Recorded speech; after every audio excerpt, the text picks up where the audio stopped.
Saryn used to be a relatively simple Warframe. It was essentially press 4 to win. You would run into a room, press 4, everything would die, you would run into another room, and you would repeat this over and over and over again ad infinitum. But now she's a lot more methodical. Her abilities are still relatively simple, and she can still clear an entire room filled with enemies, but it requires a little bit of a setup, and as a result of that, it's much more rewarding to pull off and in my opinion, much more fun to play.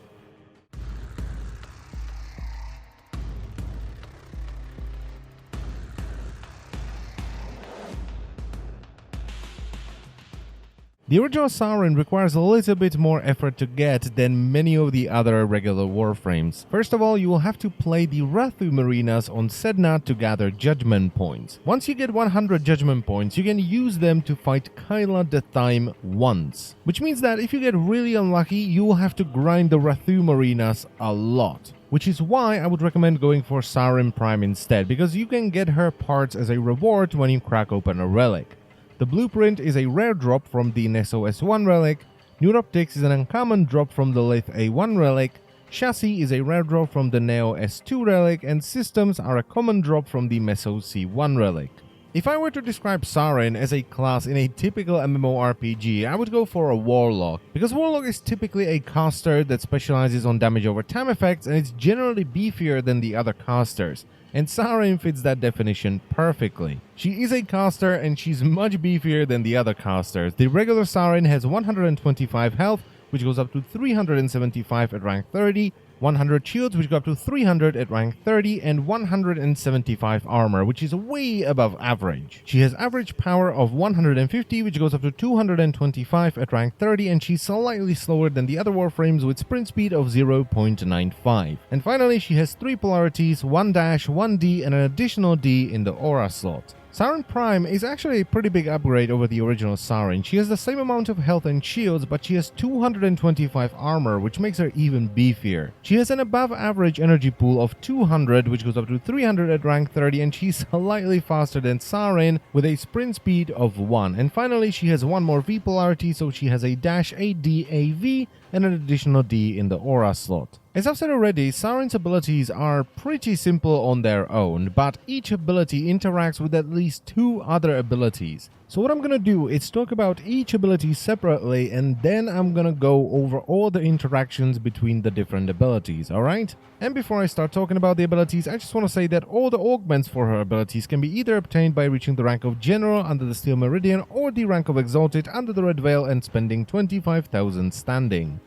So Saryn's first ability is called Spores, where she infects a target within 60 meters with 3 virulent spores. Each spore will do 20 viral damage every second over a duration of 12 seconds, and if the spore is popped, it will do 25 viral damage with 100% status chance to everyone within 16 meters, and it will transmit 3 spores to each affected enemy.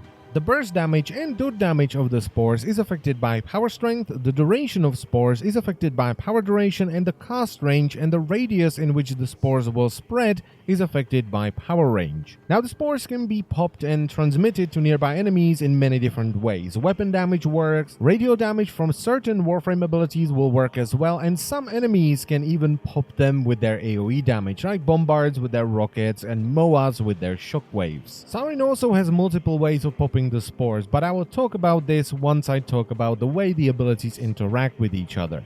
The augment for spores is called Venom Dose, which will give your allies 100% bonus toxin damage for 40 seconds if you cast spores on them. The toxin damage your allies get is affected by power strength and can be modded all the way up to 349 extra toxin damage.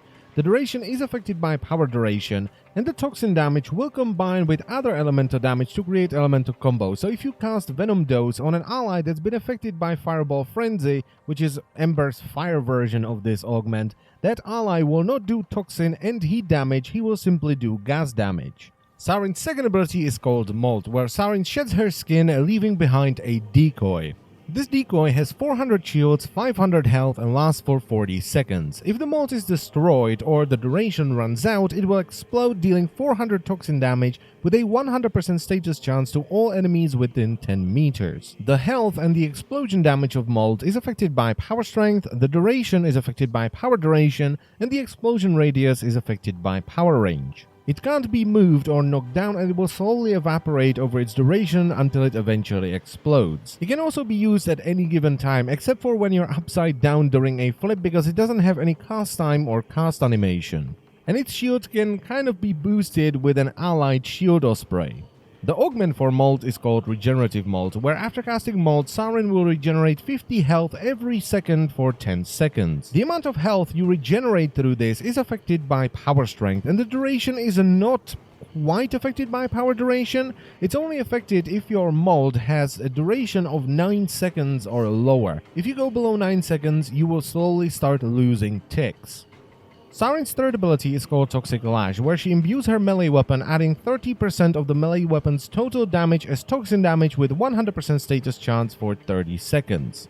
And while it's active, it will also increase the amount of damage you can block by 40%. The damage bonus and the block bonus are both affected by power strength, and little fun fact, if you equip yourself with an Arcana and max out your power strength, you will negate 94% of incoming damage while you have Toxic Leash active and you're blocking. It's also a one-handed ability, so you can use it while performing many actions, and it can be recast while already active. The augment for Toxic Lash is called Contagion Cloud, where killing an enemy with a melee weapon under the effects of Toxic Lash will create a 2-meter toxic cloud that deals 100 toxin damage every second for 12 seconds. The toxin damage is affected by power strength, and the radius of the cloud is affected by power range.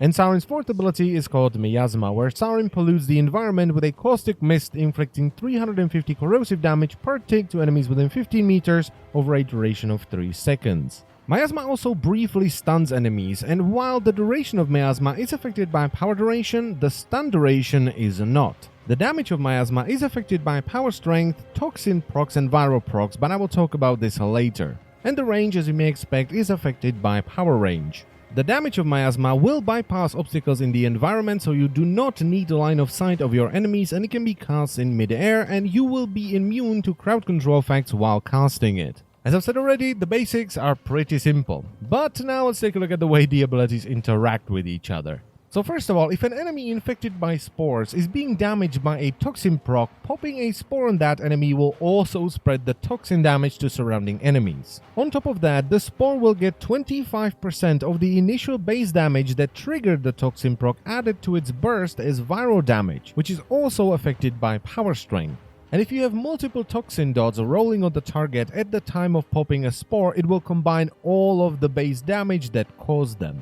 You can do this 3 different ways. You can either use a weapon that has high status chance and toxin damage, you can use a Molt, which inflicts toxin damage to surrounding enemies when it explodes, or you can use Toxic Leash, which gives your melee weapon a 100% chance to infect an enemy with a toxin proc. And this of course is very beneficial because first of all, enemies infected with a viral proc will have their health reduced by 50%. It will also do a little bit of viral damage over time and quite a bit of toxin damage over time as well. And Saryn's fourth ability, Miasma, does 100% extra damage to enemies infected with a viral proc and 100% extra bonus damage to enemies infected with a toxin proc.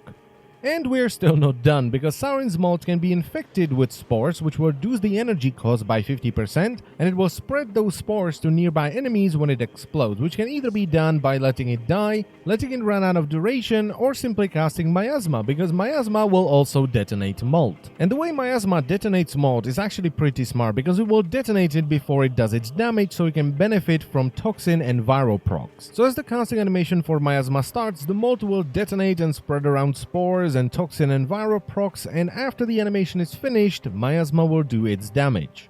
But that's not the only way to do it, because some people run Saryn as a damage over time frame. They don't use Miasma for massive amounts of damage. In this case, you can cast Molt, infected with spores, and then buff yourself with Toxic Leash, which is guaranteed to pop at least 1 spore when you hit an enemy with it, and simply hit the Molt a couple of times to spread your spores. Yep, told you, this is not a simple Warframe anymore. So, a conclusion. Well, Saryn was a frame that I was never really interested in, because I don't really like Warframes that are press forward to win. I don't find that fun, I find that really boring. But after she got her rework, she became one of my favorite Warframes. The way she does damage is just fun for me. Back when Draco was still a thing, she was the only Warframe that I could go with and farm experience without dying of boredom. So I would recommend Saryn to anyone. Yes, she is a pain in the backside to get, but she is amazing. She's a ton of fun, and I will take her Miasma or even the Spore build over Radial Javelin Excalibur any day. And that's pretty much it for the video, so I thank you very much for watching, as always, and I will see you next time. Bye-bye.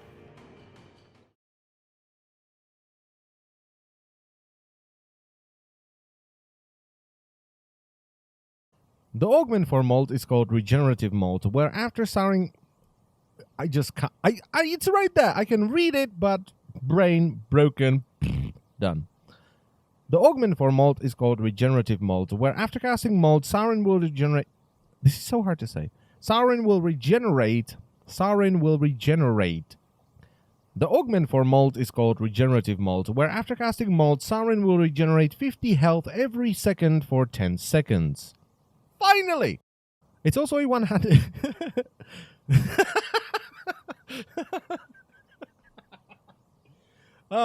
Serious. Very serious. The augment for Toxic Lash is called Contagious Cloud, where killing an enemy with... Blah. The augment... Oh, help me. Why is this so hard? The augment for Toxic Leash... Lash! I have to do a Toxic Leash lash counter. I say it so many times. So many times. The augment for Toxic Lash. I'm never gonna finish this review. Just never. It's not happening. Goodbye. I'm done.